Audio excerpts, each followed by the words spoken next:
A, B, Syllabe, C, métaphore, grammaire, W, hypothèse, Trancher le cou du tronc. Couper le tronc du cou. Y et Z. L'affaiblissement sémantique d'un mot est un phénomène bien connu. Il est sans doute regrettable, mais il devient fâcheux quand il désunit une famille lexicale.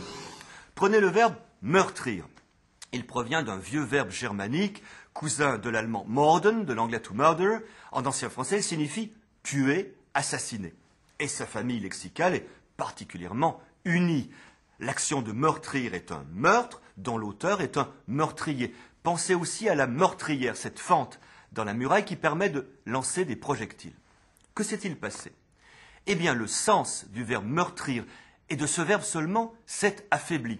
On le rencontre dès la fin du Moyen-Âge au sens de contusionner gravement, être meurtri de coups, puis au sens de contusionner tout court. On crée alors le mot meurtrissure qui n'a rien à voir avec le meurtre. Ce qui explique aujourd'hui son emploi par extension pour les fruits. Des fruits meurtris sont talés, et surtout son emploi au sens figuré pour une meurtrissure morale. Cette remarque m'a meurtri. Il a bien fallu remplacer meurtrir au sens de commettre un meurtre. On l'a fait en formant assassiner sur assassin. Et l'on devine ce qui va se passer. Assassinat aujourd'hui est l'équivalent de meurtre, et assassin me paraît beaucoup plus fréquent que meurtrier. L'assassin est entré dans la maison lexicale de meurtrir. Dans quelques siècles, sans doute, il aura fait disparaître toute cette famille. Nous verrons bien.